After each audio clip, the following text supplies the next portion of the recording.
ठीक है।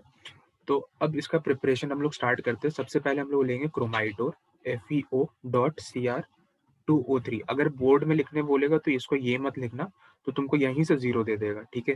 क्योंकि उन लोगों को शायद पता नहीं होगा कि ये क्रोमाइटोर का नाम है, तो उन लोग के लिए FeCr2O4 ही लिखना, ठीक है? प्लस इसका रिएक्शन NaOH के साथ करा सकते हैं या फिर Na2CO3 के साथ भी करा सकते हैं, ठीक है? दोनों ही बेसिक कंपाउंड है। अगर तुम इसके नीचे वाले पे किसी को कोई कंफ्यूजन आ रहा है तो ये देख सकता है कि ये जो कंपाउंड है ये NaOH और NaH2CO3 से मिलके बनता है, ठीक है? तो ये बेसिकली एक बेसिक सॉल्ट है, एक तरीका का बेस ही है, ठीक है? तो इन दोनों के साथ ही इस रिएक्शन को करा सकते हैं। तो अगर हम लोग इसको और इसमें हम लोग थोड़ा-सा ऑक्सीजन गैस को पास करते हैं, ठीक है? ऑक्सीजन गैस को यहाँ पे पास करते हैं, तो फिर हम लोग के पास यहाँ पे मिलता है Fe2O3 प्लस Na2Cr O4, ठीक है? अब इसमें जो Fe2O3 होता है, ये इनसॉल्युबल होता है, ठीक है? और यहाँ पे Na2CrO4 जो होता है, ये सॉल्युबल होता है। अभी हम बताए थे कि FeO के साथ NaOH नहीं रिएक्ट कर रहा, लेकिन ये जो ऑक्सीजन गैस हमने पास कराया है, ठीक है? ये ऑक्सीजन गैस इसको ऑक्सीडाइज़ करा रहा है, ठीक है? तो ये चीज़ का थोड़ा ध्यान रखना। मतलब ये चीज़ बस कोई ऐसा पूछता नहीं है, बस लेकिन तुम लोगों को अगर डाउट होता तो उसके लिए बता दिया, ठीक है? 1 मिनट रुक जाओ।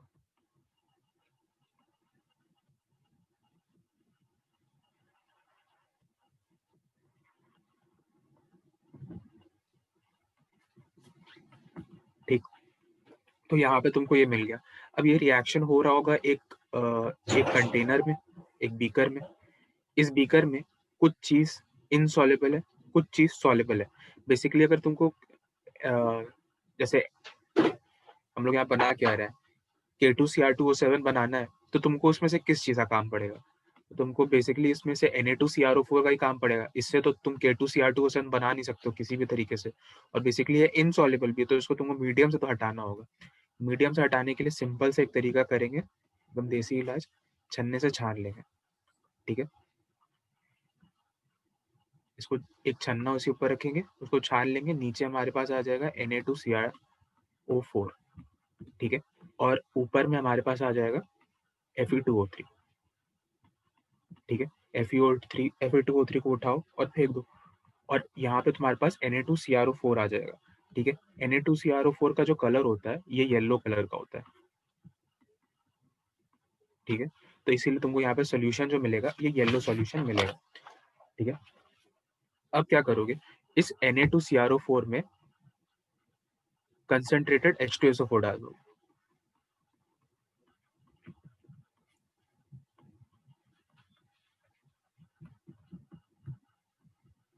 ठीक है? तो यहाँ पे क्या होगा, ऑक्सीडेशन होगा, Na2CrO4 Na2 Cr2O7 में कन्वर्ट हो जाएगा। ये कौन सा कलर का सॉल्यूशन था? येलो। येलो से ये चेंज हो जाएगा ऑरेंज, ठीक है? ये कलर चेंज भी इंपॉर्टेंट है, क्योंकि वो क्वेश्चन में ऐसे देता है कि a compound X of yellow color when added to concentrated sulfuric acid changes to orange color. What are the compounds? इस टाइप के भी क्वेश्चंस आ जाते हैं कभी-कभी, तो तुमको X और Y में पता होना चाहिए, या फिर कोई बहुत बड़ा क्वेश्चन का एक बहुत छोटा सा पार्ट होगा, ठीक है? तो ये सब कलर डिस्टिंग्विश करने में हेल्प करेगा, ठीक है? तो इसलिए इसको ध्यान में रखना, ये येलो होता है और ये ऑरेंज होता है। इसके बाद हमारे पास Na2Cr2O7 आ गया, ठीक है? Na2Cr2O7 आ गया, तो हम लोग इसमें अब सिंपली क्या करेंगे कि KCl ऐड कर देंगे।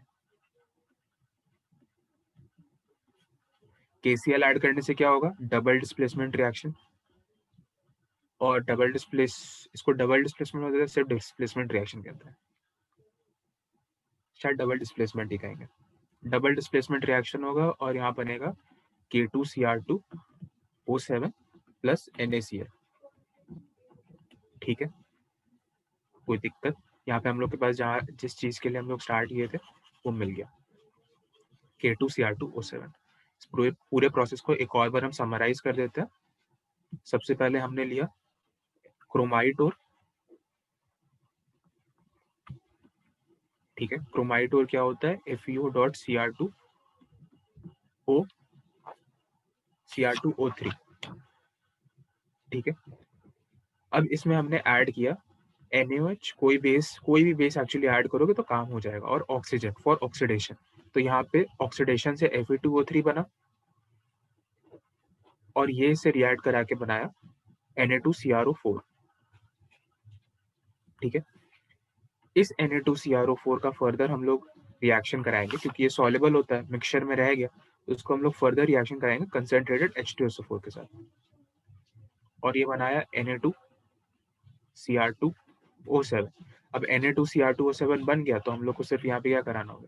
KCl से रिएक्ट कराओ, डबल डिस्प्लेसमेंट रिएक्शन हो जाएगा, और K2SO4 मिल जाएगा, और K2Cr2O7 मिल जाएगा।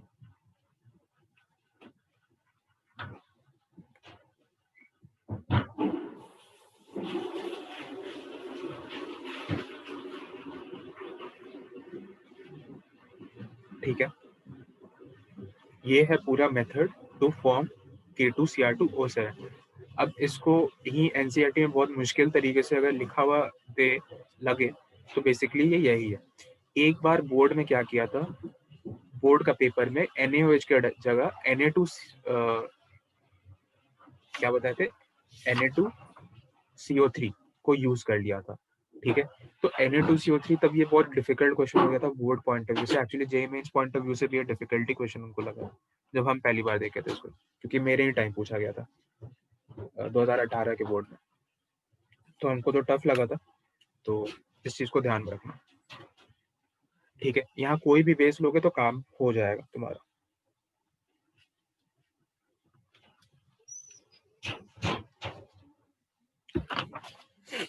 ठीक है, अब यहाँ पे एक चीज आता है कि यहाँ इस मेथड से तुम सोडियम डाइक्रोमेट को नहीं बना सकते हो, सिर्फ पोटेशियम डाइक्रोमेट को बना सकते हो। इसका रीजन, कोई अगर सोचना चाहे, थोड़ा देर सोचो, क्या रीजन हो सकता है इसको नहीं बनाने का?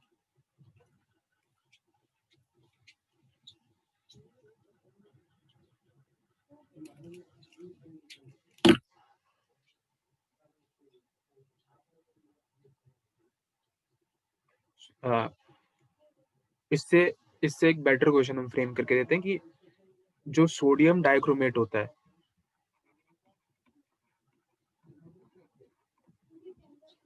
और एक होता है K2Cr2O7, ठीक है। तो तुम जब ऑर्गेनिक केमिस्ट्री पढ़े होगे, तो ऑर्गेनिक में कौन सा रिएजेंट को ज्यादा देखे हो इन दोनों में से जब ऑक्सीडेशन कराना होता है?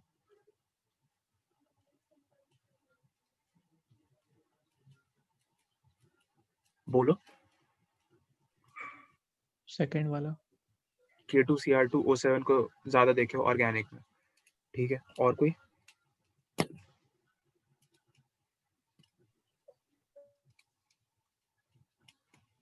चलो इसको और थोड़ा सा इजी करते हैं कि एक होगा ऑर्गेनिक रिएक्शन में यूज, और एक होता है टाइट्रेशन में यूज। तो तुम लोग इससे भी सोच सकते हो कि जब स्कूल में टाइट्रेशन के लिए कोई करने बोला होगा अगर, तो टाइट्रेशन किसी एक चीज का क्या आता है? Na2Cr2O7, K2Cr2O7, ठीक है। और Na2Cr2O7 Na2Cr2O7 का टाइट्रेशन किया जाता है। हेलो, तुम कौन से स्कूल से होते? तुमको लगता है कि ऑर्गेनिक रिएक्शन में ज्यादा हम तो खैर ये देखे थे Na2Cr2O7, और टाइट्रेशन में K2Cr2O7 यूज होता है।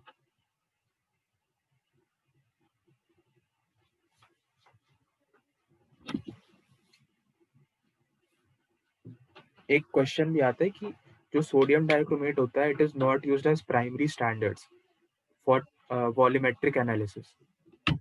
कारण यही रहता है कि जो सोडियम डाइक्रोमेट रहता है, ये हाइग्रोस्कोपिक इन नेचर रहता है, मतलब वाटर को एब्जॉर्ब कर लेता है, और वाटर को एब्जॉर्ब कर लेता है, तो इसके वजह से वो टाइट्रेशन में हम लोग उसको यूज नहीं करते, क्योंकि कुछ वो मतलब थोड़ा सा जो कलर चेंज होगा वो अलग, मतलब थोड़ा 1-2 ml का मतलब कुछ वॉल्यूम का अंतर आ जाएगा, ठीक है?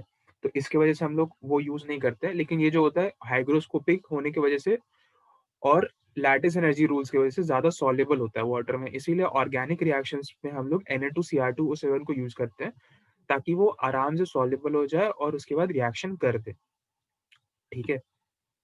याद रखना इसको। वॉल्यूमेट्रिक एनालिसिस में K2Cr2O7 को यूज़ करते हैं और ऑर्गेनिक रिएक्शंस में इसको यूज़ करते हैं, ठीक है? ठीक है।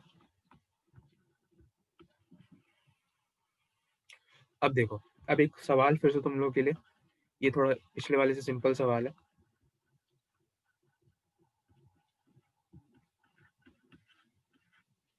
इसका नाम बताओ,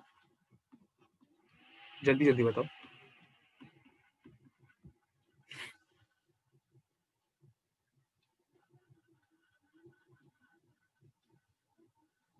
बोलो।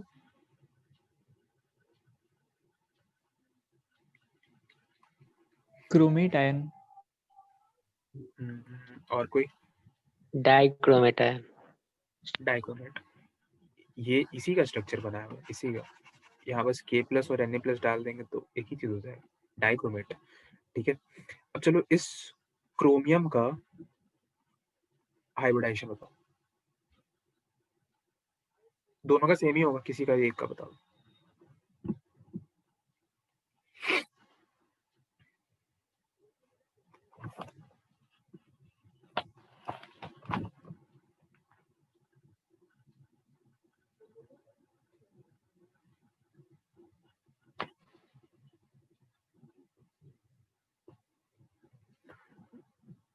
थोड़ा अगर किसी का आ गया तो जल्दी बताओ, तो हम लोग दूसरे क्वेश्चन पे चलेंगे। इसी पे एक और क्वेश्चन है।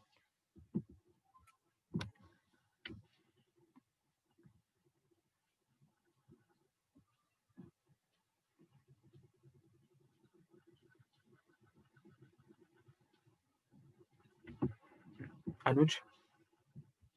sp3। sp3। और कोई?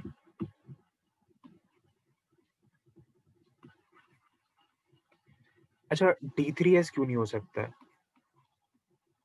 देखो, एक मिनट, आंसर करने से पहले हम एक चीज फिर से कहना चाहेंगे कि ऐसा हो सकता है कि तुम लोग को इसका आंसर पता हो, ठीक है? तो उसमें कोई बहुत बड़ी बात नहीं है, तुम लोग उसका आंसर कर सकते हो, ठीक है? जैसे अगर हमको कोई आंसर करना बोलता है, हम जनरली नहीं करते, लेकिन क्योंकि अब यहाँ पे लोग कम है, ठीक है? लोग बहुत ज़्यादा कम है, तो इसीलिए कोई ज़्यादा इश्यू नहीं होना चाहिए।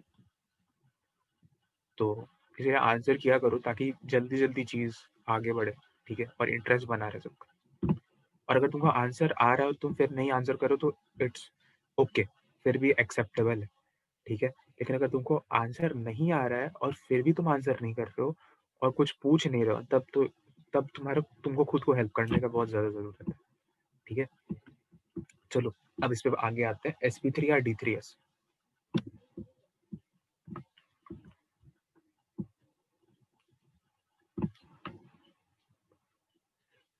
कोई कुछ कहना चाहेगा? प्रियतोष? भैया इसका आंसर कोई? sp3 या D3S? sp3। ठीक। देखो, एक्चुअली में इसका हाइब्रिडाइजेशन D3S होता है, ठीक है? तुम खुद सोचो तो हम तुमको एक्सप्लेन कर सकते हैं। क्रोमियम को उठा लो, हम जानते हो तुम हाइब्रिडाइजेशन कैसे निकालोगे। यहाँ 1 sigma bond, 2 sigma bond, 3 sigma bond, 4 sigma bond. Steric number 4, hybridisation sp3, ठीक है? लेकिन अब यहाँ पे एक चीज़ नोट करो, क्रोमियम का ये क्या होता है? एटॉमिक नंबर 24, ठीक है? Valence shell configuration 4s2 3d 4, और अच्छा करते तो 4s1 3d 5, ठीक है? अब यहाँ देखो कि यहाँ s में 1 इलेक्ट्रॉन है और d में 5 इलेक्ट्रॉन है, ठीक है? अब या फिर इसको अभी के लिए हाइब्रिडाइजेशन कर रहा है तो इसको यहीं पे ऐसे रहता, ठीक है? अब इसको 4 बॉन्ड बनाना है, तो तो बेसिकली क्या होगा कि इसके यहाँ पे d के ऑर्बिटल्स का हम लोग यूज़ करेंगे बॉन्ड बनाने में, ठीक है? तो इसके क्योंकि हम लोग d के ऑर्बिटल्स का यूज़ कर रहे हैं बॉन्ड बनाने में, तो यहाँ पे हाइब्रिडाइजेशन D3S होगा। लेकिन एनसीईआरटी में इसी को sp3 लिखा है, मतलब लिटरली एक दो जगह जहाँ पे हाइब्रिडाइजेशन की बात हुई है तो वहाँ पे इसको sp3 लिखा गया है, लेकिन एक्चुअली में इसका हाइब्रिडाइजेशन d3s होता है, ठीक है। और ये जो चीज़ आता है ये क्रिस्टल फील्ड थ्योरी से आता है, CFT थ्योरी इसको कहते हैं, कोऑर्डिनेशन कंपाउंड में ये थ्योरी आता है बेसिकली, ठीक है। लेकिन इसका हाइब्रिडाइजेशन d3s होता है। लेकिन अगर तुमसे जेईई में क्वेश्चन आ जाए कि इसका हाइब्रिडाइजेशन क्या है, तो तुम्हारा पहला प्रेफरेंस sp3 को ही जाएगा, ठीक है। अगर sp3 नहीं गिवन है ऑप्शन में, तब तुम लोग उसके बाद ये करोगे, क्या बोलते हैं, d3s पे जाओगे। और अगर दोनों साथ में देने का कोई मतलब नहीं बनता है कि दोनों दे दिया तो तब तब हम कुछ कह नहीं सकते, तब उस समय में तुमको जो अच्छा लगे उस पर टिक कर देना, ठीक है।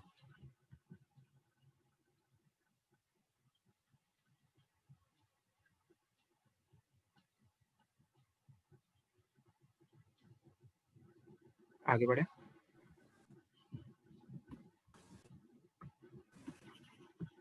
चलो यहाँ पे अभी एक क्वेश्चन और अभी बच रहा है।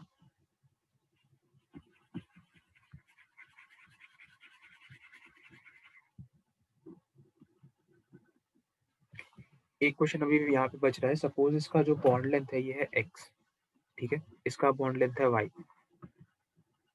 और अब हम लोग यहाँ पे क्रोमेट आयन भी बना देते हैं,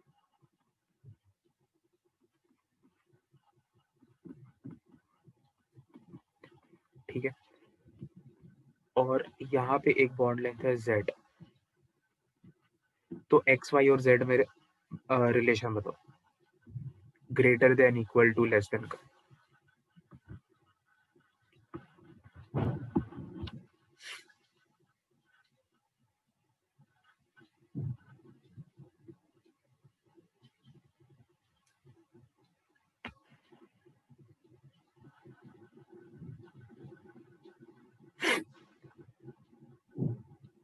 y greater than x. y greater than x, हाँ z को भी इंक्लूड कर लो इसमें, x y और z।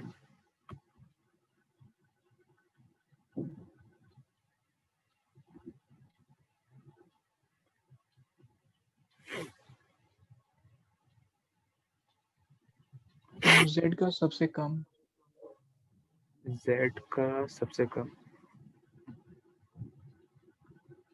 ऑप्शन है, और कोई?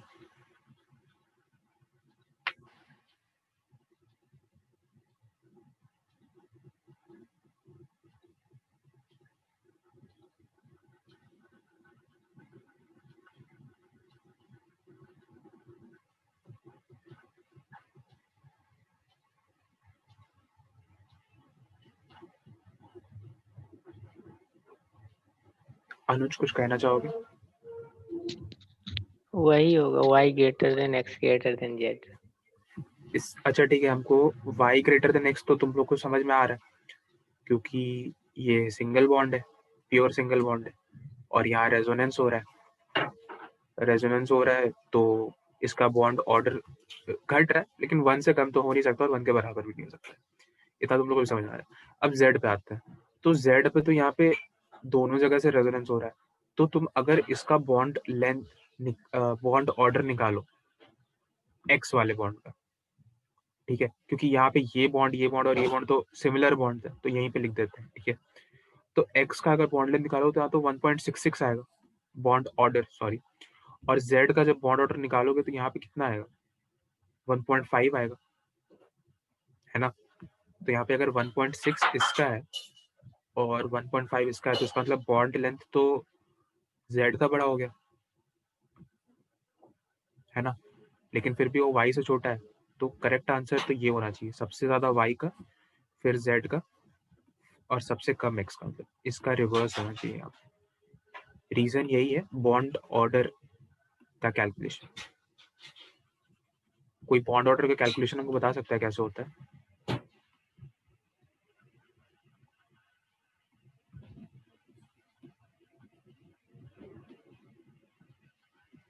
बताओ,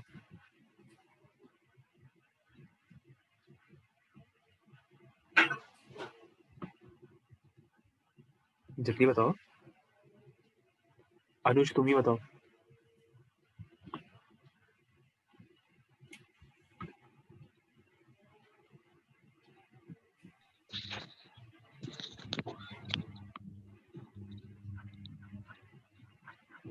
आता है या नहीं आता ये तो बता सकते हो।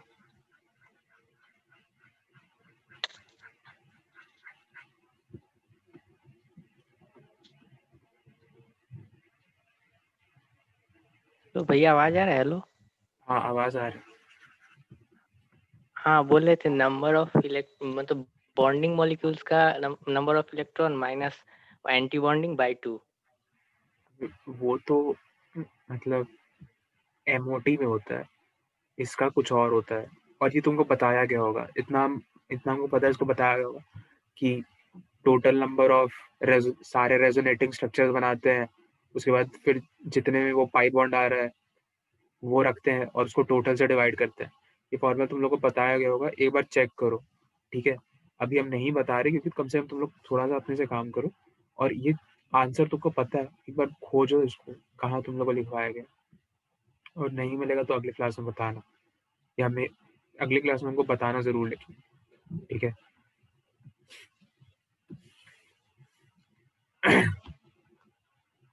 चलो अभी हम आगे बढ़ रहे हैं, ठीक है।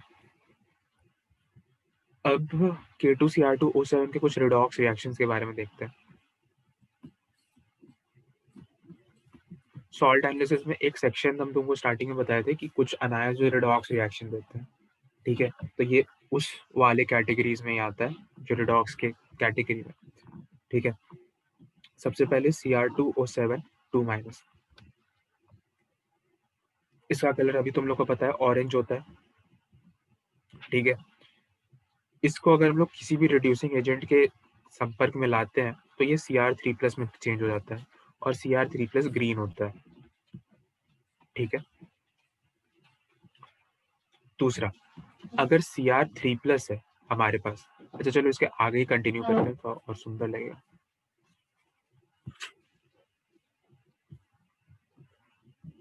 एक मिनट रुको।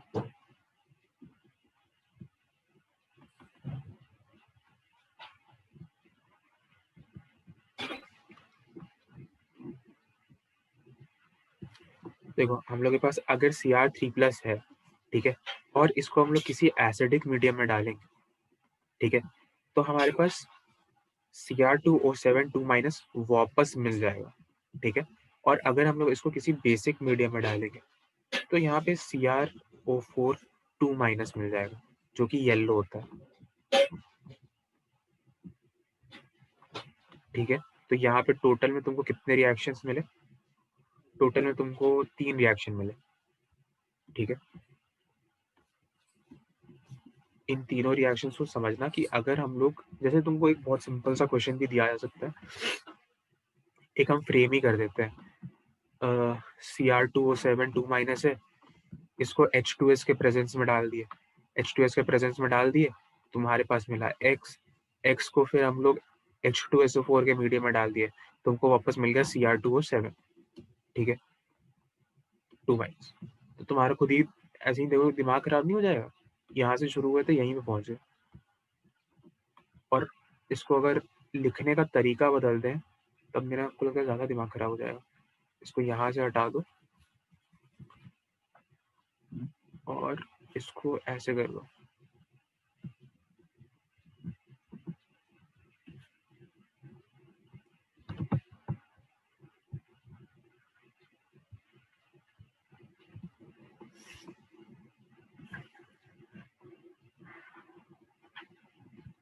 H2SO4 X किया है, थोड़ा आपको लगता है थोड़ा सा दिक्कत तो होगा, हमको होता। तो ये Cr3+ है बेसिकली, ठीक है। इस पूरे रिएक्शन सीक्वेंस को एक अगर रिएक्शन फॉर्मेट में लेके आए तो ये कुछ ऐसा दिखेगा, ठीक है। तो यहाँ पे कलर्स को याद रखना बहुत ज़्यादा ज़रूरी है, बहुत ही ज़्यादा ज़रूरी, ठीक है। फिर से रिपीट करते हैं, Cr2O7 2- जो होता है उसका नाम वो ऑरेंज होता है, Cr3+ ग्रीन होता है, और CrO4 है, सॉरी CrO4 2- येलो होता है। ठीक है। अब एक और चीज तुम लोग को हम पिछले क्लास में एक और चीज का कलर बताए थे, ग्रीन कोवलेंट ऑयल कौन सा कंपाउंड होता है?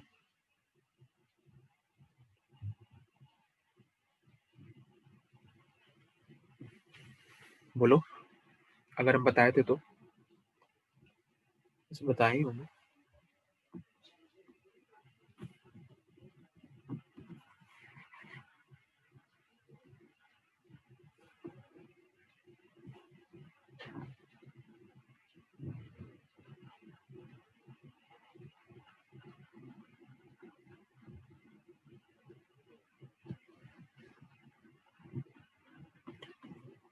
ग्रीन कोवलेंट ऑयल Mn2O7, ठीक है।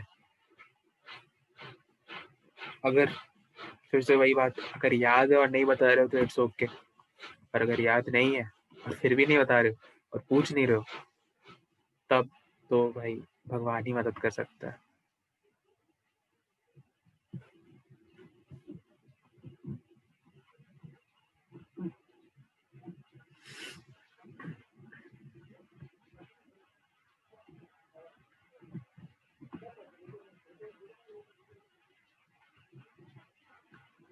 रुक जाओ, ये लोड होने दो, पता नहीं अभी स्लो क्यों चलने लगा।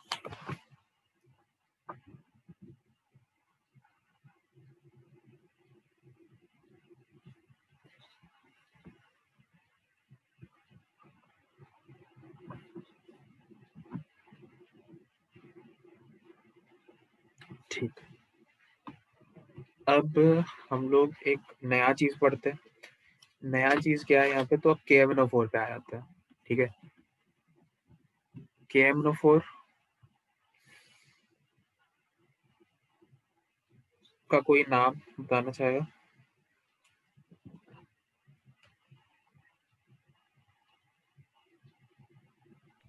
Potassium permanganate. सही है।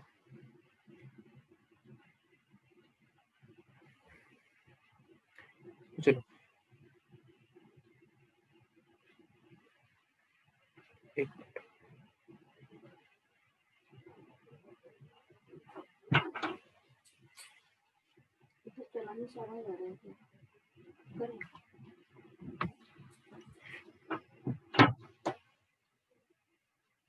तो इसको भी तुम लोग जनरली ऑर्गेनिक के रिएक्शन से देखे ही होंगे, KMnO4।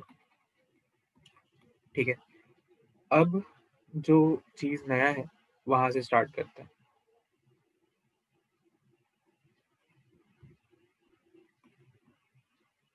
MnO4 2- को क्या बोलते हैं? अनुज? Magnet ion. सही।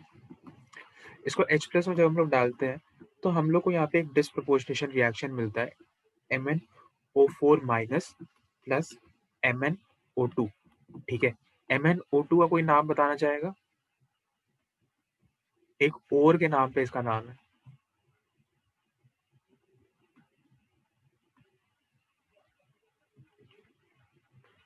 बोलो।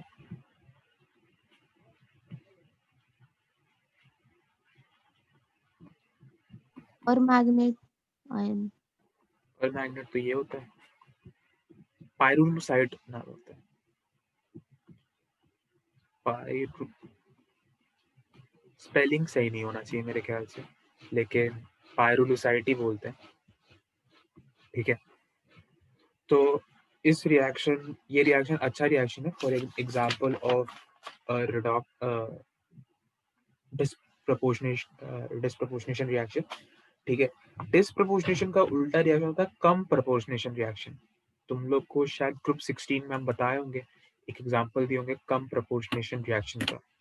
ठीक है, तो अगर तुम लोग हमको वापस वो एग्जांपल देना चाहो अभी तो हमको अच्छा लगेगा।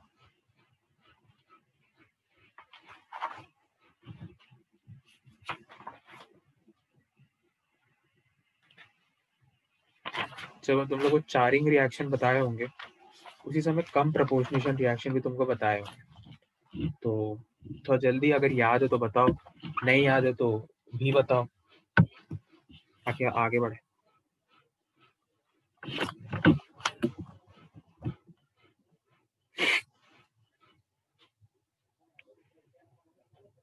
अनुज, प्रियतोष, स्नेहा, आदित्य, वैभव, विवेकानंद, इसका नाम भी रोहित।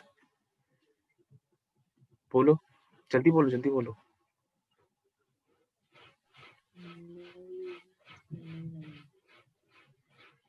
देखो, कम प्रोपोर्शनल रिएक्शन इसी का उल्टा रिएक्शन होता है। अब देखो यहाँ पे क्या हो रहा है बेसिकली, इस रिएक्शन पे गौर करो। एक Mn का ऑक्सीडेशन स्टेट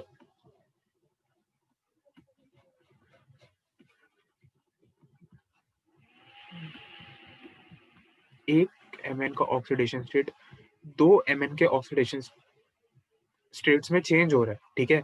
एक उससे कम, एक उससे ज्यादा, ऐसा ही है ना। गिनते हैं, 6, 7 और 4। हाँ, एक उससे कम और एक उससे ज्यादा।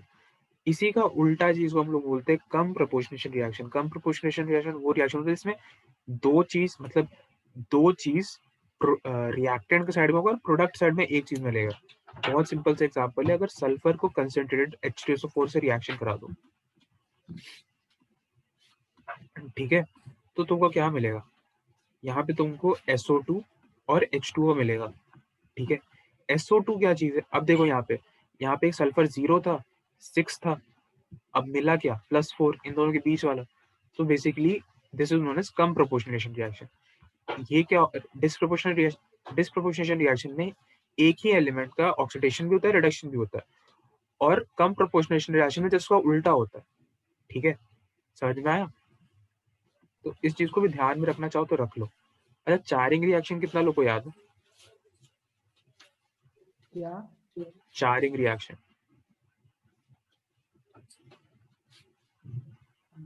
नहीं मालूम हमको।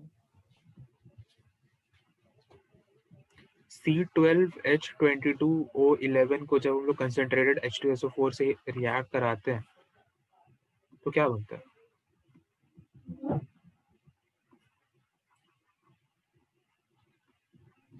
Charred mass of carbon. अच्छा, चार्ड का कुछ मतलब होता है क्या?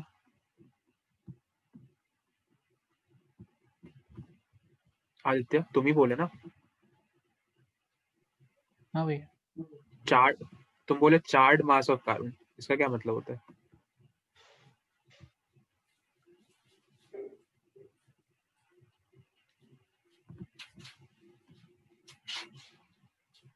बोलो।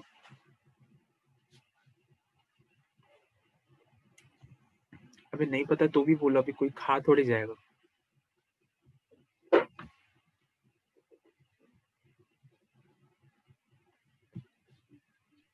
चलो ठीक है, खैर। भैया उसको एक्सप्लेन नहीं कर पा रहे। अरे कोई बात नहीं, बोलो, सब तो यहाँ पे नॉर्मली है, जितना तुमको आता है उतना हमको आता है।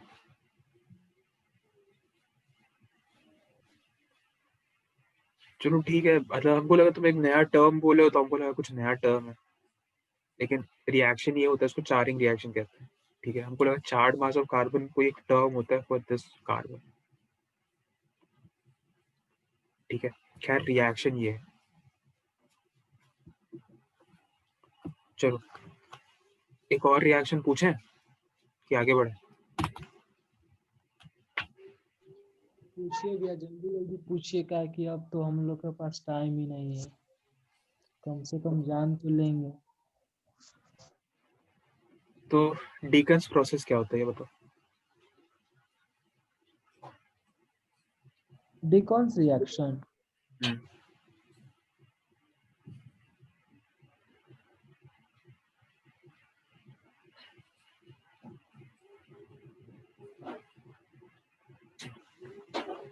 जल्दी बोलो, ऐसे पूछे थे जैसे तुम बताओगे अभी। चलो थोड़ा हम ही बता देते हैं। डीकन्स प्रोसेस होता है जब हम लोग HCl को ऑक्सीजन से रिएक्ट कराते हैं, CuCl2 कैटलिस्ट होता है और Cl2 गैस का रिलीज होता है। Method of preparation of chlorine, group 17।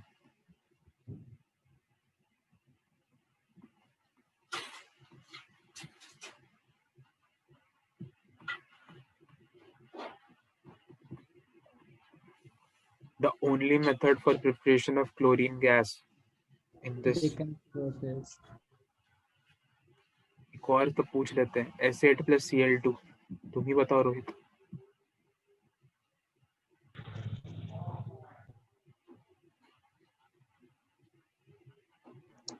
SCl6. SCl6 नहीं भाई, SF6 का SCl6 कितना अनस्टेबल होगा. H2Cl2 बनता है भाई.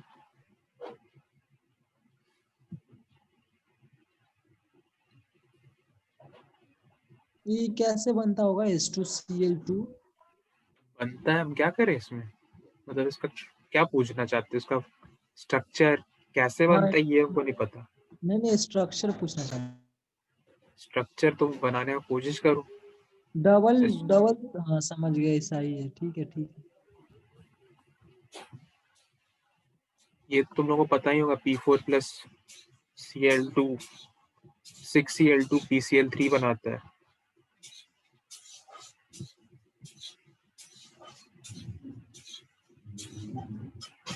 और P4 plus 10Cl2 PCl5 बनाता है. हाँ ये तो बताए थे आप। अबे ये सारा हम बताएं.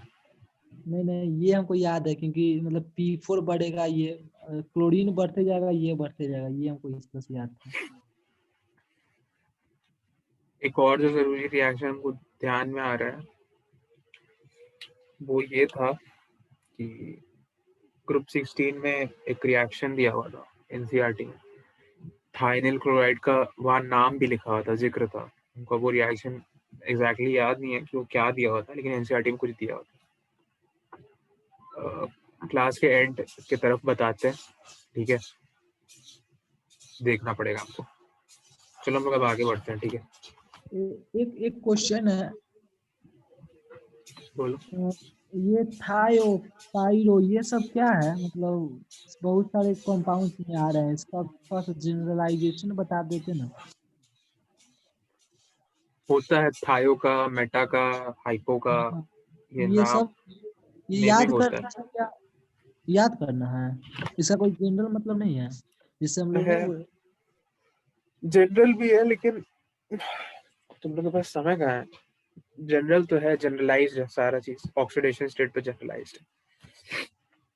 एक बार जरूर बता दीजिएगा, क्योंकि बहुत सारे कंपाउंड में आ रहे हैं बार बार। चलो एटलीस्ट तुम पूछे तो हम बता देंगे, नेक्स्ट क्लास में बता देंगे सारे ही, ठीक है, जितना भी तुम्हारे सिलेबस में हाइपो हाँ, यही सब। मतलब एक पर एक हाइपोअस अस हाइपो मेटा पायरो, जितना तुम लोग के सिलेबस में उतना बता देंगे. हाँ सारा जरूर काम. बता दीजिएगा। क्या हाथ जोड़ोगे क्या, बता देंगे. चलो तुम एटलीस्ट अच्छा, तुम कम से कम पूछ लेते हो. अरे इसलिए पूछ रहे ना कि कल से हम आज तक 5 टेस्ट दिए हैं, समझे, उस पे DA पे नहीं है, इसमें हर एक में 2-3 बार ये आया है। चलो ठीक है, हम उसको बता देंगे, आता ही है. अब तुमसे कोई पूछ ही देगा पायरोफॉस्फोरिक एसिड को वाटर से रिएक्ट करते तो क्या बनता है, तुमको कम से कम पता होना चाहिए ना पायरोफॉस्फोरिक एसिड क्या है. तो वो तो आता ही रहता है. चलो क्या है, आगे बढ़ते हैं. अब हम लोग को, क्योंकि हम लोग KMnO4 पढ़ रहे थे, तो हम लोग अब देखेंगे method of preparation. Method of preparation of KMnO4, ठीक है. KMnO4 को हम लोग कैसे प्रिपेयर कर सकते हैं वो देख लेते हैं. तो सबसे पहला तरीका होता है, तुम इसमें लो पायरोलुसाइड और MnO2, ठीक है. MnO2 को तुम KOH से रिएक्ट कराओ और ऑक्सीजन गैस इसमें भी पास करा दो, तो यहाँ पे बनेगा K2MnO4. K2MnO4 बन गया तो तुम अब वो रिएक्शन याद करो जो अभी इससे जस्ट पहले तुमको बताए थे कि अगर तुम्हारे पास मैग्नेट है उसको H+ में डालोगे तो पर मैग्नेट मिल जाएगा, डिस्प्रपोर्शनेशन वापस कर देगा. यहाँ पे वापस इसमें तुम डालो एसिड, ठीक है. एसिड डालोगे तुम्हारे पास बन जाएगा KMnO4 प्लस MnO2. जहाँ से शुरुआत किए थे वहीं से सेम वहीं पे पहुंचे। अभी अगर इस रिएक्शन को हम उल्टा करके लिख दे तो ये रिएक्शन मतलब ऑलमोस्ट बहुत मुश्किल होगा लिखने के लिए। अगर सपोज मेरे पास एक कंपाउंड X है, उसको हम किसी बेस के साथ रिएक्ट करा रहे हैं KOH और ऑक्सीजन गैस को पास करा रहे हैं, तो हमारे पास वापस मिल रहा है Y को जब हम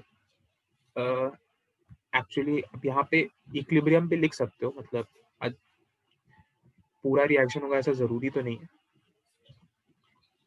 इक्विलिब्रियम एस्टैब्लिश होता है, मतलब ऐसे टर्म्स, मतलब ऐसे जनरली इक्विलिब्रियम एस्टैब्लिश नहीं होता, लेकिन कोई रिएक्शन कंप्लीट तो होता नहीं है, तो इक्विलिब्रियम ही एस्टैब्लिश करता है। तो इक्विलिब्रियम एस्टैब्लिश कर रहा है और ये वापस से बना दे रहा है तुम्हारे पास x plus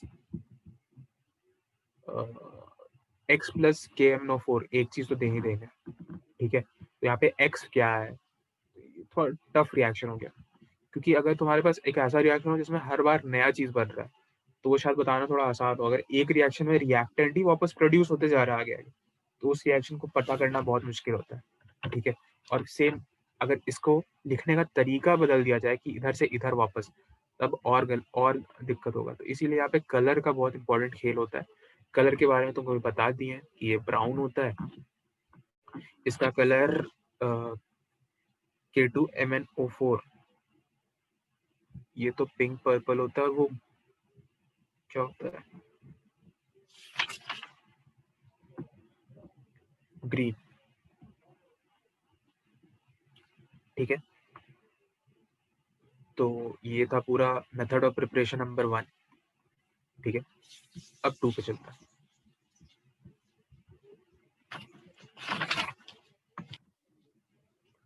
second method of preparation है, फिर से अगर हम लोग MnO2 ही ले लें, पायरोलुसाइट, ठीक है।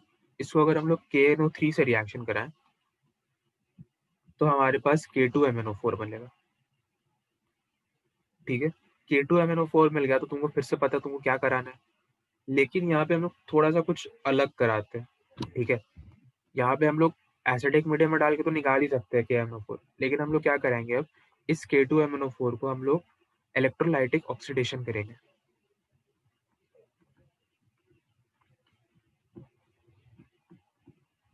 और यहाँ पे बनेगा KMnO4, ठीक है।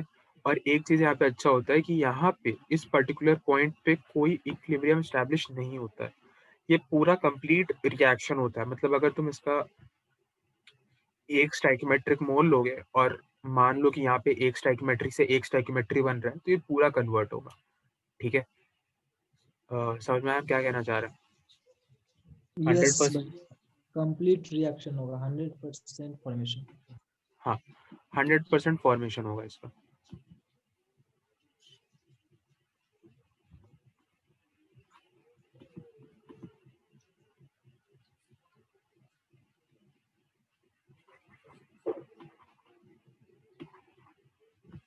रुक जाओ एक मिनट।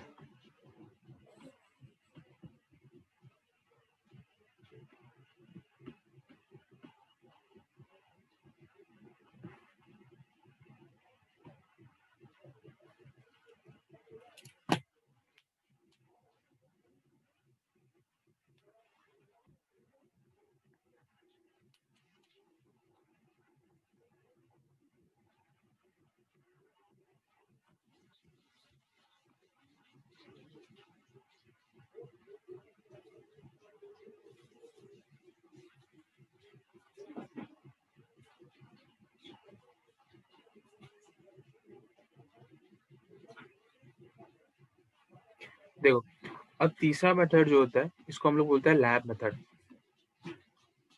ठीक है। इससे ऊपर वाले मेथड को कमर्शियल मेथड कह रहे थे, और वो जो सबसे ऊपर वाला था वो ऐसे ही जनरल मेथड था, ठीक है। लैब मेथड में हम लोग क्या करते हैं, ये और सिंपल मेथड है।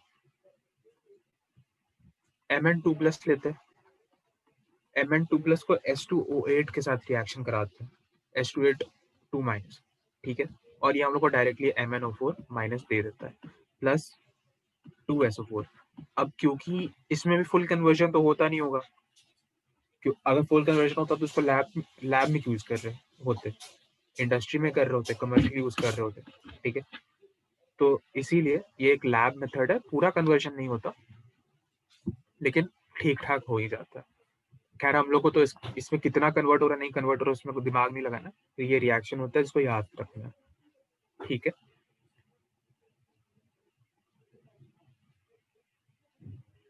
अब एक और फिर से एसिड स्पेसिफिक रिएक्शन, जैसे कि तुम लोग बता रहे अगर Cr3+ एसिडिक मीडियम में रिएक्ट करेगा और बेसिक मीडियम में रिएक्ट करेगा तो क्या बनाएगा, बिल्कुल उसी तरीके से। अब अगर हमारे पास MnO4 है, MnO4-, इसको एसिडिक, बेसिक और यहाँ पे एक और आ जाता है न्यूट्रल, ठीक है, इन मीडियम्स में डालेंगे तो क्या बनेगा। तो एसिडिक मीडियम में अगर हम लोग इसको डालेंगे तो हमारे पास Mn2+ बनेगा, ठीक है। ये Mn2+ होता है ये ऑलमोस्ट कलरलेस होता है, ऑलमोस्ट। लेकिन अब जैसे कि तुम बहुत जगह देखो तो उसको लाइट पिंकिश भी कभी कभी बोल देता है, कम लोग बोलता है लेकिन बोल लिख देखने को मिल जाता है, लेकिन जनरली एनसीईआरटी इसको कलरलेस ही मानता है, ठीक है। ये तो पिंक पर्पल होता है अपना, इसको फिर अपन ने न्यूट्रल मीडियम में डाला, ठीक है। न्यूट्रल मीडियम में डालेंगे तो यहाँ पे MnO2 बनेगा। MnO2 का कलर अपने को पता है क्या होता है, ब्राउन।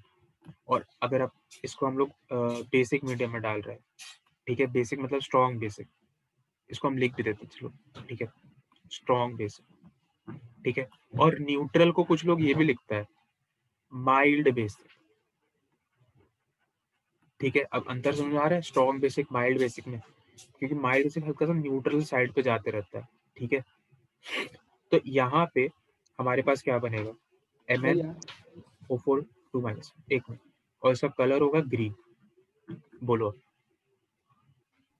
ये न्यूट्रल का मतलब तो आप माइल्ड बेस बताएं, मतलब लेकिन न्यूट्रल की जगह पे रखता क्या होगा, जैसे एसिड में H+ दे दिए और बेसिक में दे दिए ये भी OH- दे दिए, तो न्यूट्रल में क्या रखेंगे। न्यूट्रल मतलब देखो ये रिएक्शन न्यूट्रल मीडियम में भी होता है, चाहे तो तुम कुछ ना रखो इस रिएक्शन, अच्छा मतलब तुम्हारा कोई रिएजेंट पूछ रहे हो कि कौन सा रिएजेंट रखे हैं। नहीं मतलब हम मेरा सवाल यहाँ से मतलब हम बोले ना कि हाँ हाँ न्यूट्रल का तुम रिएजेंट ही पूछ रहे हो, हम समझ गए। नहीं हाँ नहीं समझ, मतलब अभी वो तुम भी बता। एसिड में तुम H+ डाल दिए, बेसिक में NaOH डाल दिए, तो न्यूट्रल में क्या रखेंगे तो चेंज हो जाएगा, ये ना पूछ रहे हो। हाँ हाँ ये पूछ रहे हैं, लेकिन ये सवाल है कि मतलब ये न्यूट्रल कहने का मतलब ये अपने आप बन जाएगा, ये हम नहीं, पूछ रहे हैं। कुछ तुमको बहुत माइल्ड बेसिक सब्सटेंस डालना होगा, जैसे मान लो NH4OH रिलेटिवली बहुत माइल्ड है, और उसको और कंसेंट और डाइल्यूट करके डाल दोगे तो ये चेंज हो जाएगा, ओके ठीक है। तो ये बन जाएगा। अब यहाँ पे फिर से एक चीज तुम लोग को फिर से याद दिला देते हैं कि यहाँ पे फिर से ये ग्रीन बन रहा है MnO4 2-। अब सपोज इसमें फिर से हम H+ डाल दिए तो फिर से तुमको MnO2 और MnO4- मिल जाएगा, फिर से ब्राउन पिंक पर्पल। तो देखो यहाँ पे सारा रिएक्शन एक दूसरे से कनेक्टेड रहता है, सारा डी ब्लॉक में यही चीज दिक्कत होता है, सब रिएक्शन एक दूसरे से कनेक्टेड है, सब में अलग अलग कलर है, सोल्यूशन का कलर ही चेंज हो जाता है, ठीक है। तो इसीलिए इस चीज का बहुत ज्यादा ध्यान रखना और सबका कलर याद रखना, ऐसे ज्यादा टाइम लगता नहीं है कलर याद करने में, ठीक। अब इसके बाद अपने पास आता है जनरलाइज रिएक्शंस, ये पेज नंबर 227 पे कुछ रिएक्शंस गिवन है, रुको हमको एक मिनट देखने दो, पेज नंबर 227 खोलने दो, तुम लोग भी खोल लो।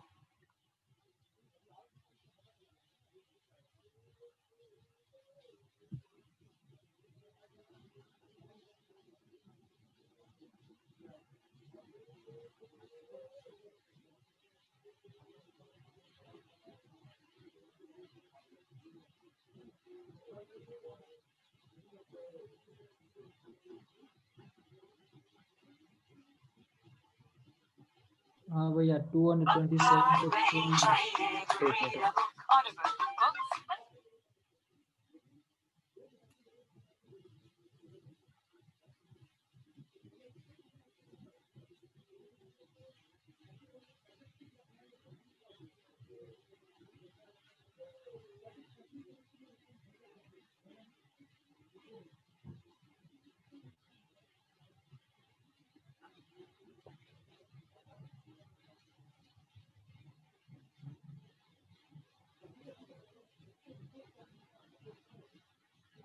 जैसे यहाँ पेज नंबर 229 पे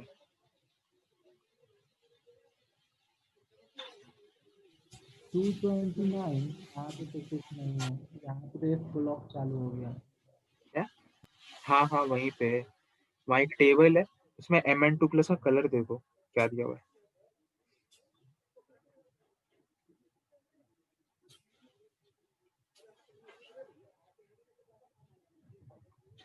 देख ही लिए होगे तुम लोग, पिंक दिया हुआ है, लेकिन Mn2 प्लस कलरलेस होता है। ठीक है, ये दिया हुआ है कि Mn2 प्लस का बहुत ज्यादा एक्वा सोल्यूशन कुछ कर दिया है, तो ये जाके पिंक कलर हल्का से शो कर रहा है। हम तुमको बताए थे वो हल्का पिंकिश, हल्का कलरलेस टाइप का कलर शो करता है।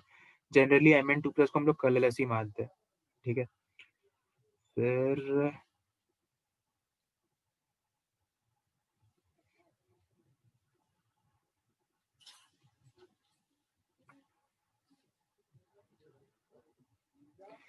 इस पेज पे आओ, पेज नंबर 222।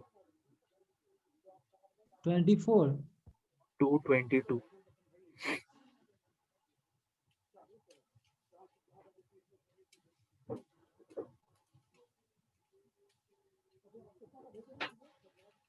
इसमें कलर दिया हुआ है बहुत सारा।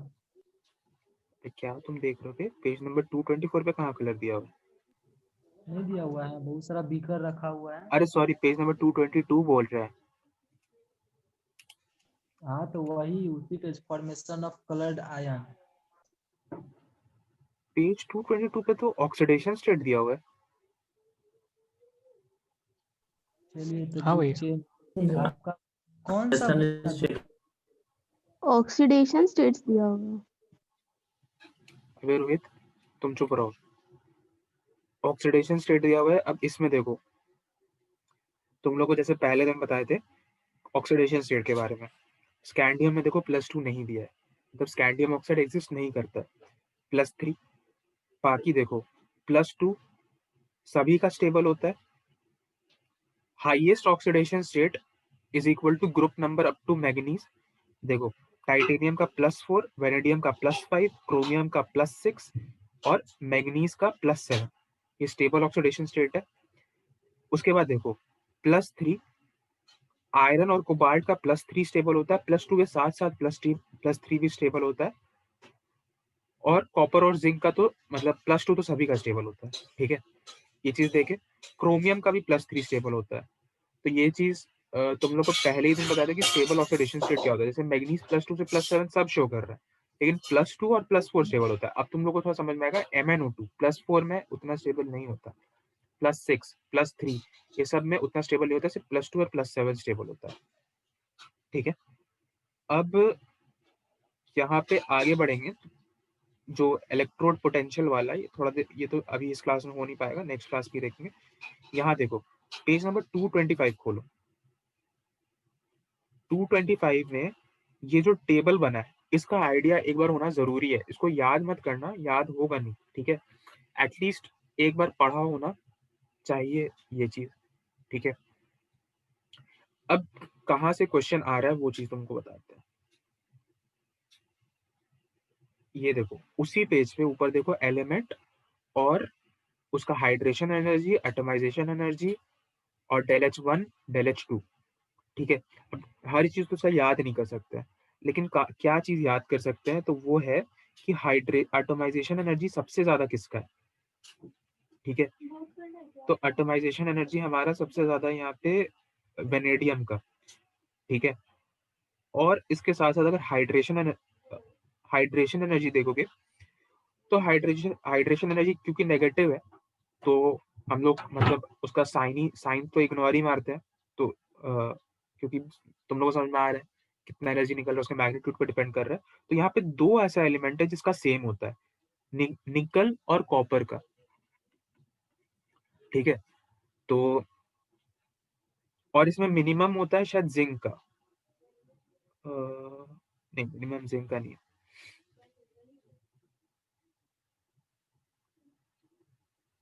मिनिमम किसका है?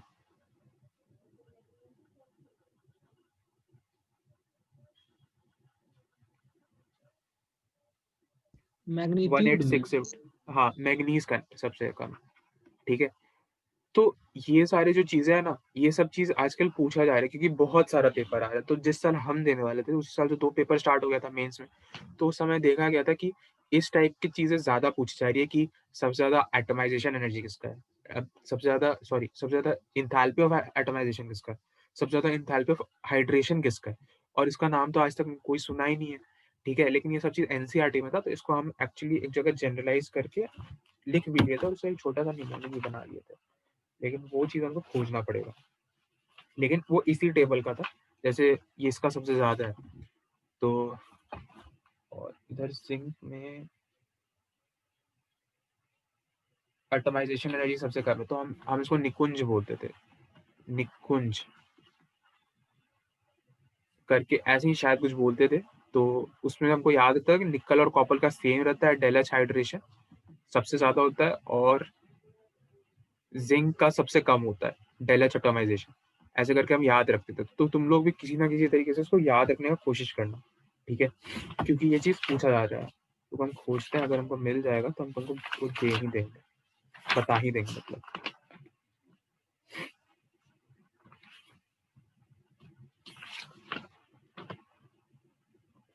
ठीक है, अब इसके बाद एक चीज आता है जिसको बोलते हैं फेराइट एंड फेरेट, ये भी यहीं कहीं लिखा हुआ था।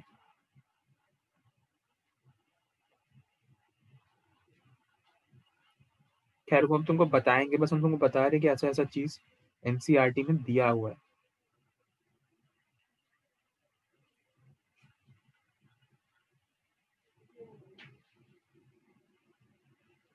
चलो ठीक है, अभी दिख नहीं रहा, उसके बारे में तुमको बताएंगे।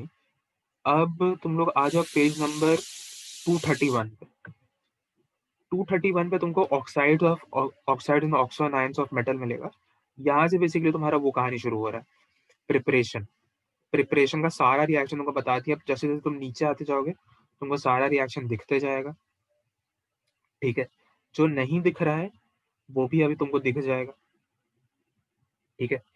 अब देखो, उसको खोले ही रखो, खोले रखोगे तो तुम्हारा ज्यादा आसान रहेगा। सबसे पहला MnO4, MnO4 माइनस, ठीक है, इसका रिएक्शन। अब देखो, अगर हम यहाँ पे CO3 माइनस ले लो, CO3 माइनस, ठीक है, तो MnO4 माइनस क्या होता है, ऑक्सीडाइजिंग एजेंट। ऑक्सीडाइजिंग एजेंट कहाँ पे होता है, सामने वाले को ऑक्सीडाइज करना, ठीक है। ये खुद पहले से ही +4 में, इससे ज्यादा क्या ऑक्सीडाइज होगा, ऑक्सीडाइज नहीं हो सकता, तो मतलब ये नो रिएक्शन शो करेगा, ठीक है। पॉसिबिलिटी तो होना चाहिए ऑक्सीडाइज करने का। अब मान लो हम SO3 2 माइनस, ये SO3 2 माइनस कौन से स्टेट पे, +4 में, +4 में, तो ये ऑक्सीडाइज हो सकता है। ऑक्सीडाइज होके कहाँ जाएगा, SO4 2 माइनस में। और ये अगर ये ऑक्सीडाइज कर रहा है सामने वाले को, तो ये खुद तो रिड्यूस हो जाएगा, रिड्यूस होके कहाँ जाएगा, Mn2 में। अब बिल्कुल इसी तरीके से बाकी रिएक्शंस, सपोज H2O3 है, ठीक है, H2O3 2 minus, NO2 minus, Cl minus, Br minus, I minus, ये, ठीक है। तो यहाँ पे H2O3, इसका ऑक्सीडेशन स्टेट निकालो, कितना आएगा, जो भी है +4 से +6 से कम ही है, तो मतलब ऑक्सीडाइज होने का टेंडेंसी रख रहा है। +2 है। H2O3 का एक्चुअली दोनों सल्फर पे अलग ऑक्सीडेशन स्टेट आता है, ठीक है, तो उसका स्ट्रक्चर बना के बताना पड़ेगा, तो इसीलिए बस बता दे रहे हैं कि ये कम आता है, +6 से कम आता है, ठीक है। तो यहाँ पे एक चीज तो आएगा Mn2+, क्योंकि MnO4 जो माइनस है ये सामने वाले को ऑक्सीडाइज कर रहा है, तो खुद रिड्यूस होगा, तो Mn2+ में रिड्यूस होगा। अब यहाँ पे NO2 माइनस था, देखो NO2 माइनस, यहाँ पे नाइट्रोजन का ऑक्सीडेशन स्टेट कितना है, +3, तो ये फिर से ऑक्सीडाइज हो सकता है, तो ये चीज रिड्यूस होगा, Mn2+। अभी पहला प्रोडक्ट पे सिर्फ गौर करते, Cl माइनस, -1 है, ऑक्सीडाइज हो सकता है, तो Mn2+ बनेगा, यहाँ पे भी Mn2+ बनेगा, यहाँ पे भी Mn2+ बनेगा। जो थोड़ा सा कीन हो गया, तुम लोग के दिमाग में एक चीज सवाल आएगा कि F माइनस क्यों नहीं है यहाँ, ठीक है, वो चीज पे हम लोग बाद में आएंगे, लेकिन अभी के लिए पहले इतना तो समझ लें, जो रिएक्शन हो रहा है उसके लिए, ठीक है। ये देखो Mn2+ है यहाँ पे, तो अब इसके साथ क्या बनेगा, इसके साथ SO4 2 माइनस, ठीक है। NO3 माइनस के साथ NO3 को अगर ऑक्सीडाइज करेंगे तो क्या कहाँ जाएगा, क्योंकि ये बहुत स्ट्रॉन्ग ऑक्सीडाइजिंग एजेंट है।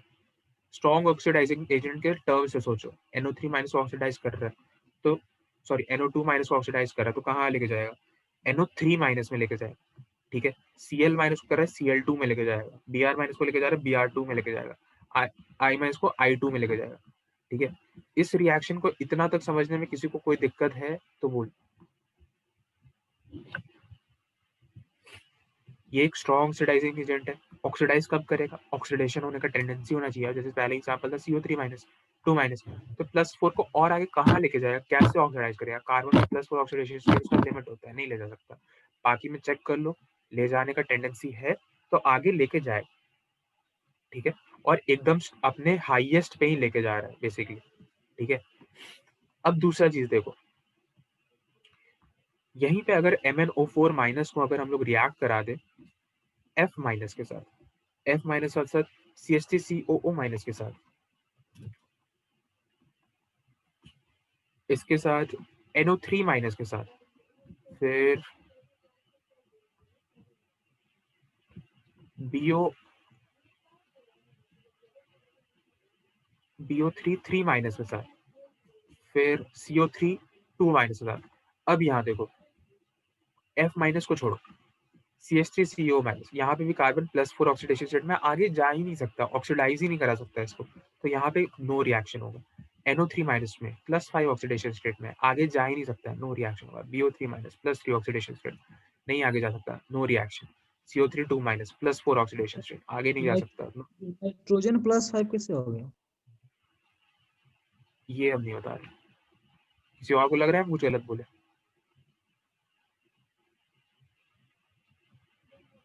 किसी को कुछ लग भी रहा है? ऑक्सीडेशन स्टेट तो नहीं बता रहे। अब यहाँ F माइनस में भी नो रिएक्शन होता है। रीजन क्योंकि F माइनस बहुत ही ज्यादा वीक रिड्यूसिंग एजेंट होता है। ठीक है, तो इसी की वजह से ये F2 में कन्वर्ट नहीं करता है। ठीक है, तो यहाँ पे भी नो रिएक्शन होता है। तो ये जो 5 केसेस है इसको ध्यान में रखना। पहले 4 तो बहुत सिंपल है और आगे जाने का टेंडेंसी ही नहीं है, और F माइनस में एक बहुत ही वीक रिड्यूसिंग एजेंट होता है, तो इसकी वजह से ये रिएक्ट नहीं करता। स्ट्रॉन्ग ऑक्सीडाइजिंग एजेंट के प्रेजेंस में भी रिएक्ट नहीं करता, मतलब ऑक्सीडाइज नहीं होता, टेंडेंसी बहुत खराब है। ठीक है, तो इसीलिए आगे रिएक्ट नहीं कर रहा। ठीक,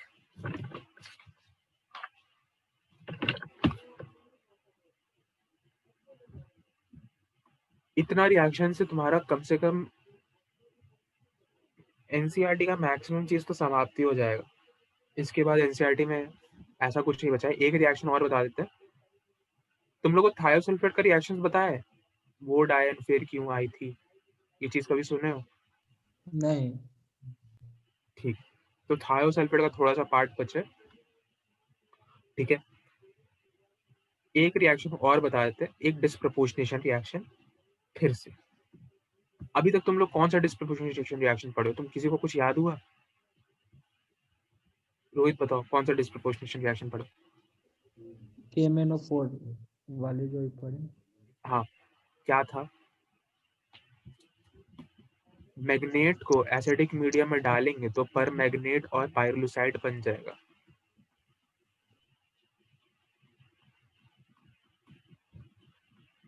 ठीक है, अब एक और डिस्प्रपोर्शनेशन रिएक्शन देखो, मैग्नेट को जब हीट करेंगे तो पर मैग्नेट और MnO2 मिल जाएगा।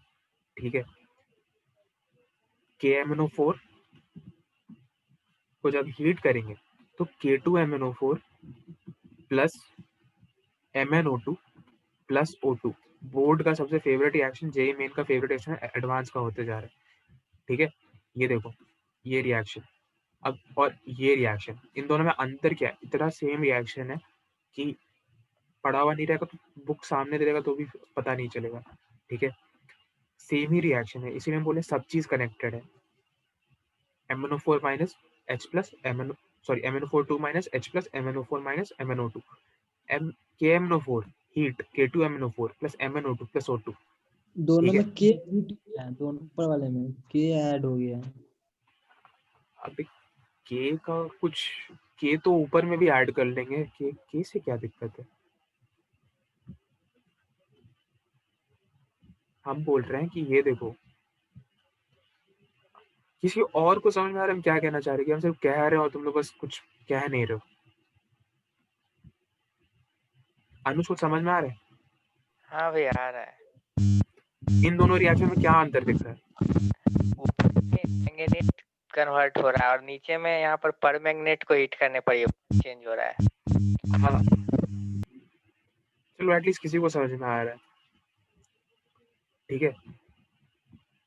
तो ये देखो अब ये रिएक्शन कितना ज्यादा टफ रिएक्शन हो जाएगा अगर हम यहाँ से बस MnO2 को स्टार्ट कर दें। MnO2 छोड़ो, KMnO4 ले ले, KMnO4 ले लिया, हीट कर दिया, यहाँ बनाया X प्लस वाई। अब यहाँ लिख दे रहा है X को फिर से H प्लस में डाल दिया, तो यहाँ पे हम लोग को वापस मिल जा रहा है KMnO4 प्लस वाई। देख लो कितना कंफ्यूजन वाला रिएक्शन है, और बहुत ज्यादा कंफ्यूजन करना है तो KMnO4 की जगह Z लिख लो, ठीक है, तब तो वो खत्म ही हो जाएगा कहानी। खैर वैसे देगा नहीं, लेकिन सोचो, एक बार सोचने की कोशिश करो कि कितना इंपॉर्टेंट रिएक्शन है, कहीं भी डाल सकता है, कहीं से भी इसको उठा सकता है, इसलिए टफ हो जा रहा है, ठीक है।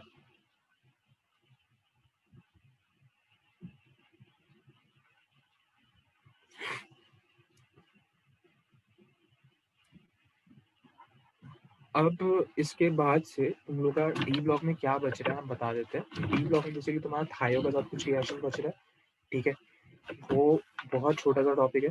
फिर बोरैक्स बीट टेस्ट बचेगा, जिसमें तुमको फ्लेम का कलर याद करना होगा, चारकोल कैविटी टेस्ट, ये सब 4 टेस्ट है जो अनायन के टाइम पे हम बताए थे कि ये बहुत अच्छे टेस्ट है, उसका कलर्स याद रखना रहता है, ठीक है। तो वो चीज वो वहां पे, और तुम्हारा फिर डी ब्लॉक में एक और टॉपिक बचता है ई नॉट वैल्यूज, ठीक है। तो डी ब्लॉक में हमको 2 क्लास और मिलेगा, 2 क्लास बाद तुम्हारा डी ब्लॉक खत्म हो जाएगा, ठीक है।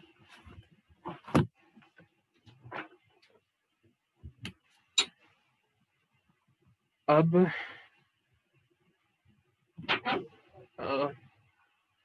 यहाँ पे हम एक छोटा सा बता देते कि जेईई मेंस में क्या ज्यादा पूछा जाता है। अगर केमिस्ट्री का बात किया जाए, ठीक है, केमिस्ट्री का बात किया जाए तो 3 है केमिस्ट्री में, ऑर्गेनिक, इनऑर्गेनिक, फिजिकल,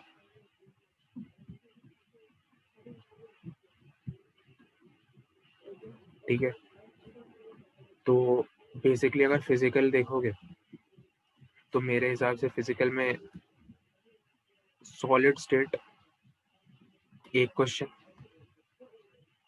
सॉल्यूशन एक क्वेश्चन,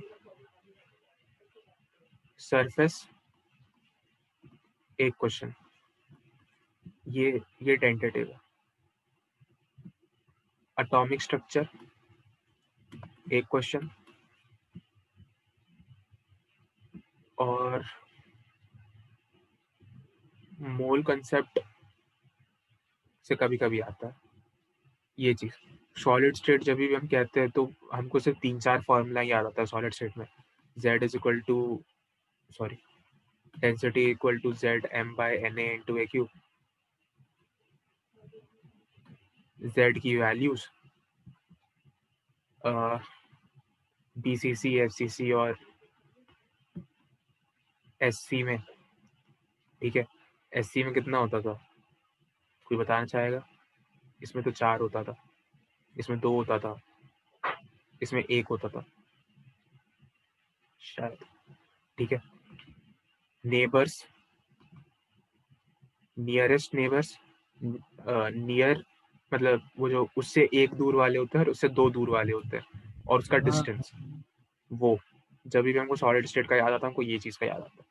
सॉल्यूशन, 4 कॉलिगेटिव प्रॉपर्टी, उसका हमको हमेशा याद आ जाता है, elevation, boiling point, depression, freezing point, osmotic pressure, और एक और चीज होता है, क्या होता है, क्या होता है, कुछ होता है, ठीक है। इन 4 चीज, ये 4 के 4 के फॉर्मूले, ठीक है। वांट ऑफ फैक्टर का फॉर्मूला, NF by NI। जैसे वांट ऑफ फैक्टर याद आता है, हमको याद आता है van't Hoff factor is also equal to MI by MF। ठीक है, मतलब मॉलिक्यूलर वेट वाला। और मॉलिक्यूलर वेट याद आते हैं, हमको याद आ जाता है कि एसिटिक एसिड कहीं पे डाइमर तो बना रहा है। ठीक है, ये चीज। फिर सर्फेस केमिस्ट्री में हमको हमेशा वो चीज याद रहता है, वो टेबल जिसमें सबका कहानी नाम दिया हुआ है, क्या gas in gas, sol in sol, जो है। ठीक है, वो चीज हमको हमेशा याद रहना ही चाहिए। ठीक है, क्योंकि उससे एक सवाल आने का चांसेस रहता है। सॉलिड स्टेट में एक और ब्रेविस लैटिस, 7 ब्रेविस लैटिसेस, सारा condition A equal B equal to C, alpha equal beta equal to gamma equal to 90 degree equal to 120 degree, जो भी है वो चीज। और यहाँ पे 7 लैटिस, प्रिमिटिव, हेक्सागोनल, रोम्बो, जो भी है वो चीज। एटॉमिक स्ट्रक्चर में जितने भी फॉर्मूले, एटॉमिक स्ट्रक्चर में जो भी, वो एटॉमिक स्ट्रक्चर सबसे सिंपल चैप्टर, तो उसके लिए कोई कहना ही नहीं है। सॉल्यूशन में Henry's law, Raoult's law, relative lowering of vapour pressure, ये सिर्फ फॉर्मूले तो हैं। इससे तुम्हारा ये चीज हमको इसलिए याद आता है क्योंकि बनाना आसान है, टाइम कम लगता है, 4 सवाल भी हो गए, 4 फिजिकल के सवाल हो गए, मतलब बहुत ज्यादा टाइम बचा मेरा। ठीक है, और फिजिकल में इससे ज्यादा हमको नहीं लगता है कि कोई बहुत ज्यादा आसान चैप्टर होगा फिजिकल में। हाँ, फिर हमको ध्यान में आता है कि मेरा थर्मोडायनेमिक्स अच्छा है। फिर क्योंकि मेरा थर्मोडायनेमिक्स अच्छा है तो थर्मोकेमिस्ट्री। ठीक है, थर्मोकेमिस्ट्री का एक सवाल, थर्मोडायनेमिक्स 2 का एक सवाल। थर्मोडायनेमिक्स 2 का क्या मतलब होता है, जहां से भी डेल्टा जी आता है, delta G equal delta H minus P D S VdP minus SdT is equal to something dg is equal to VdP minus SdT। ये वाला रिलेशन का सारा मैनिपुलेशन। और थर्मोडायनेमिक्स 1 से भी एक सवाल, मतलब इन दोनों को मिला के एक सवाल किसी से, कभी किसी के पेपर में कुछ आएगा, किसी के पेपर में कुछ आएगा, लेकिन थर्मोकेमिस्ट्री से कॉमन ही रहेगा। ठीक है, तो ये सारी चीज, मतलब सिर्फ फॉर्मूले, मतलब हमको ये सब चीज में सिर्फ फॉर्मूला ही है। ठीक है, ये चीज तुम लोग डेफिनेटली सुने ही होंगे, dg is equal to VdP minus SdT। Reversible process में क्या होता है, इरिवर्सिबल में क्या होता है, मतलब आइसोथर्मल रिवर्सिबल, आइसोबैरिक इरिवर्सिबल, ये सब। ठीक है, मेन आते हैं अभी जिसका तुम सुनना चाह रहे हो, इनऑर्गेनिक के लिए। इजी के साइड से बता रहे, chemical bonding, count the number of lone pairs, एक सवाल। इसी में count the number of lone pairs, जो मैक्सिमम लोग गलत करते हैं। अभी भी पूछेंगे H2SO4 में कितना लोन पेयर, आधा लोग 0 आंसर देके आ जाएगा। ठीक है, क्योंकि वो लोग सल्फर का सोचने लगते हैं, लेकिन सल्फर का नहीं पूछा जा रहा है, टोटल पूछा जा रहा है। उसके बाद बॉन्ड ऑर्डर कैलकुलेशन। ठीक है, उसके बाद एक और सवाल आता है केमिकल बॉन्डिंग से, वही हाइब्रिडाइजेशन एंड शेप।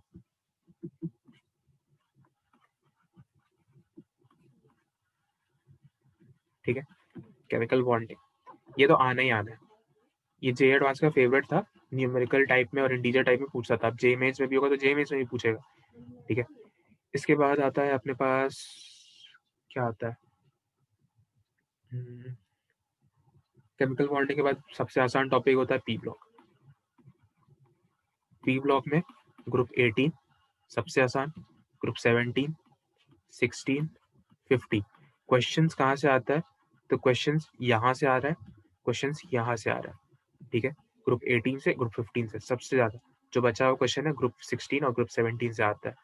ग्रुप 18 जैसे हमको याद आता है तो हमको जेनॉन और फ्लोराइड का सारा रिएक्शन आता है, 1:2, 1:5, 1:20, 1:infinity, सॉरी x:1। ठीक है, XeF2, XeF4 और XeF6। XeF2, XeF4, XeF6 जैसे ही याद आता है तो हमको उसका वाटर में हाइड्रोलिसिस याद आ जाता है, XeO2 HF, XeO3 O2 HF।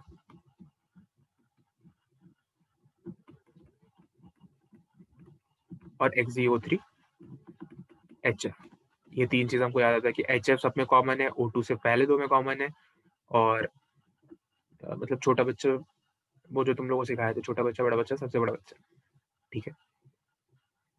ये याद होने के बाद मेरे को याद आता है क्रिप्टन के कुछ रिएक्शंस।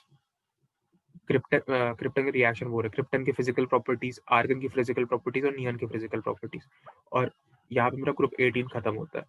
फिर मेरे को ग्रुप 15 याद आता है। ग्रुप 15 याद आता है तो हमको अमोनियम के रिएक्शंस, अमोनियम सॉल्ट्स को जब हीट करते हैं तो क्या बनता है। फॉर एग्जाम्पल NH4NO2 को हीट कर रहे हो तो क्या बनेगा। NH4NO2 को हीट करेंगे, सबसे पहले वाटर निकलेगा। तो वाटर कितना निकला, 2 मोल वाटर निकला और 1 N2 निकला। दूसरा, बेरियम अजाइड को हीट करेंगे तो क्या बनेगा। बेरियम अजाइड को हीट करेंगे तो क्या बनेगा, barium plus N2 ultra pure. फिर NH4Cr2O7 होल ट्वाइस को हीट करेंगे तो क्या बनेगा, यहाँ से भी N2 निकलता है। तो इस टाइप वाले रिएक्शंस जो जनरलाइज्ड अमोनियम सॉल्ट्स को हीट करने पे, ये सबसे ज्यादा पूछा जाता है ग्रुप 15 में। ग्रुप 15 में इसके अलावा और कोई रिएक्शन ही नहीं है। फिर एक चीज याद आता है, ऑसवर्ड्स प्रोसेस।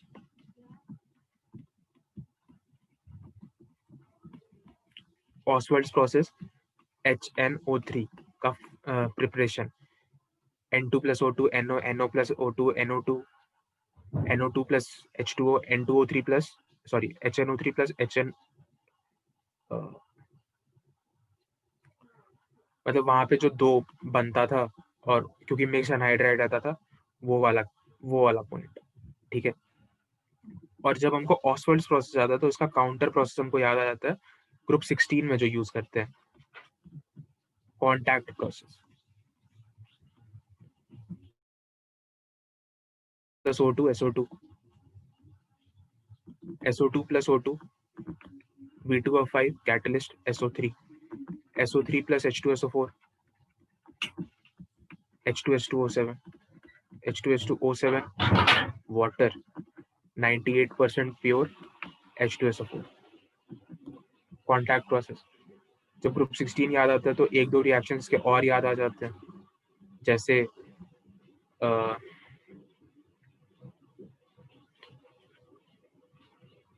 KClO3 को हीट करते हैं तो KCl plus O2।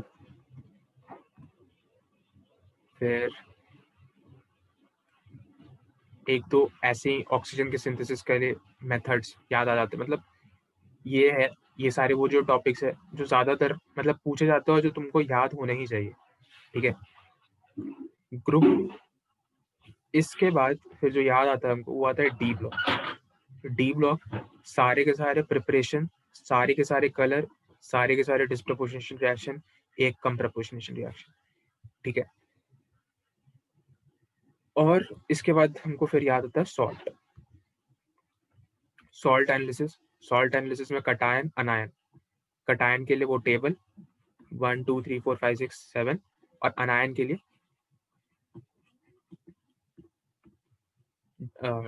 Dilute acid, concentrate acid, redox reactions.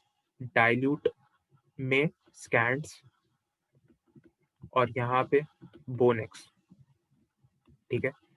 ये चीज इसमें ही मेरा पूरा खत्म हो जाता है। उसके बाद फिर फेरीसाइनाइड, फेरोसाइनाइड का टेबल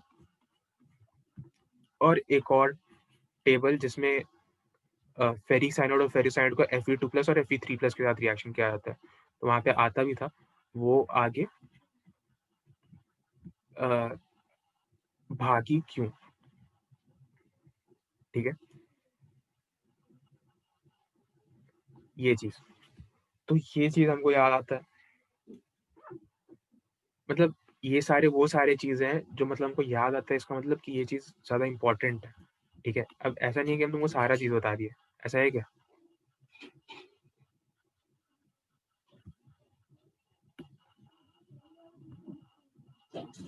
कोई कुछ कहना चाहेगा तो कह सकता है।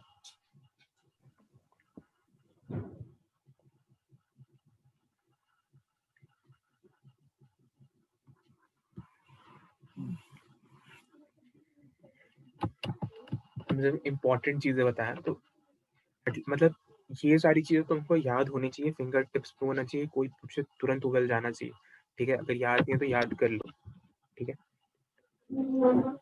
वो बात, एक बात पूछे भैया, पूछो। हम पूछना चाह रहे हैं ना कि ये सब जितना आप बताए ना, उतना तुमको याद है? नहीं अरे भैया ऐसा हो जाता तो बहुत मजा ही आ जाता। हम बोल रहे थे ना, इससे हमको मोटिवेशन भी मिला। लेकिन हम एक बात पूछना चाहते हैं कि ये सब चीज आपको एग्जाम के दिन याद था, एग्जाम से पहले, या ये अभी याद है आपको? भाई हमको एग्जाम से पहले इससे ज्यादा याद था, ये तो कम है। एग्जाम से पहले तुमको भी इससे ज्यादा याद होना चाहिए। इससे बहुत ज्यादा रिएक्शंस, ऑर्गेनिक के, निमोनिक्स, बहुत सारी चीजें याद होनी चाहिए भाई। फिजिक्स में कुछ है तो फिजिक्स के फॉर्मूले और याद पहले याद रहना और उसका मतलब उस समय इंस्टेंटेनियसली यूज करना बहुत डिफिकल्ट हो रहा है मेरे लिए अभी। क्वेश्चंस, वही तो होता है क्वेश्चंस को जितना प्रैक्टिस करोगे उतना ज्यादा, जैसे हम तुमको बता रहे हैं क्वेश्चंस सॉल्व करने के लिए होमवर्क नहीं दे पा रहे हैं, तुमको पहले ही बताया था कि मेरा हफ्ते में 1 क्लास लगता है और उसके वजह से बहुत ज़्यादा हम होमवर्क नहीं दे पाएंगे, बहुत ज़्यादा नहीं कर पाएंगे तो कोर्स ही खत्म नहीं हो। ठीक है, तो एटलीस्ट तुम्हारा काम था कि कम से कम क्वेश्चन तुम प्रैक्टिस करते रहते। ठीक है, और जो नई क्वेश्चन बनता हम बोले तो हमको बता देना, टेक्स्ट कर देना, उसको सॉल्व करके तुमको भेज देंगे। ठीक है, या फिर बहुत ज़्यादा सेम टाइप के क्वेश्चन आते तो उस टॉपिक को फिर से बता देते। तो जितना ज़्यादा क्वेश्चन करोगे उतना ही ज़्यादा तुमको पता चलेगा।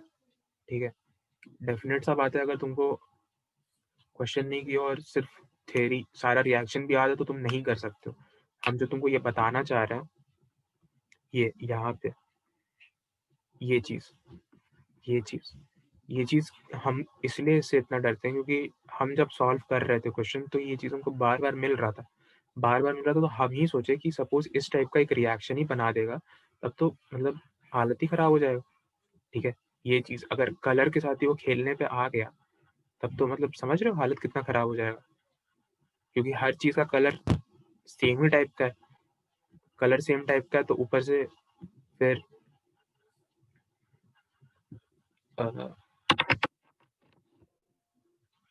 कलर सेम टाइप का है तो ऊपर से फिर ये भी है कि क्या बोलते हैं, हीट कर दोगे, एसिड मीडियम में डाल दोगे तो फिर सेम चीज़ बन जा रहा है, तो और डिफिकल्ट हो जा रहा है। तो इसीलिए कह रहे हैं कि कम से कम प्रैक्टिस करो, कम से कम डी ब्लॉक का तो प्लीज़ एक्सरसाइज 1 से शुरू हो जाओ। तुमको उतना बता दिया एक्सरसाइज 1 तो हो जाएगा, नहीं होगा तो वो चीज़ को सर्कल करके रखो एटलीस्ट कि उसको फिर से बना सको।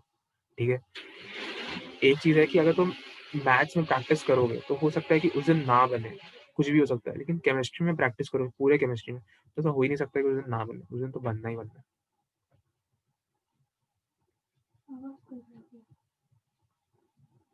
केमिस्ट्री में तो टेंशन नहीं है, फिजिक्स में दिक्कत हो रहा है बस।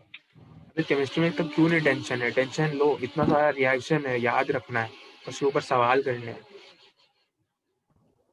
नहीं केमिस्ट्री में हम है ना भैया, ये मेरे साथ मतलब सर बताए थे, साकिब सर बताए थे कि तुम्हारा केमिस्ट्री में दिक्कत नहीं होगा, और ये इसलिए क्योंकि 11th का मैं जितना पोर्शन है ना, वो 90% कंसेप्ट के साथ अच्छा से यूज करते हैं और अभी भी 11th बन जाता है। 12th में ही फिजिकल का हमको दिक्कत कर दिया।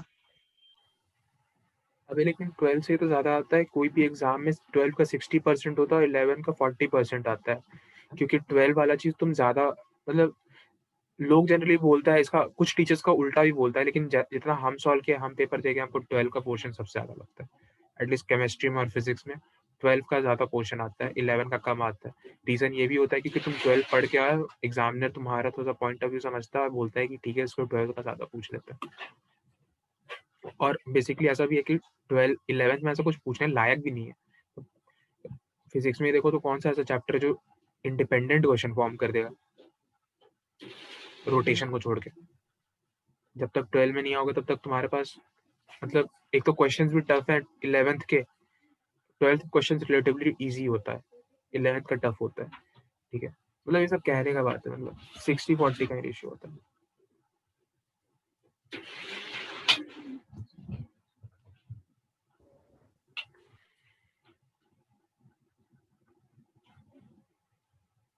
अच्छा, आज जितना रिएक्शन पढ़ाया है उसको एक बार जाके पढ़ना, सॉल्व करना उस पर क्वेश्चन, कुछ दिक्कत है तो भेज देना क्वेश्चन। ठीक है, और क्वेश्चन भेजने से पहले एक बार एटलीस्ट खुद से भी सर्च करना, क्योंकि देखो अब थोड़ा सा ऑफ रिकॉर्ड चले जाते हैं।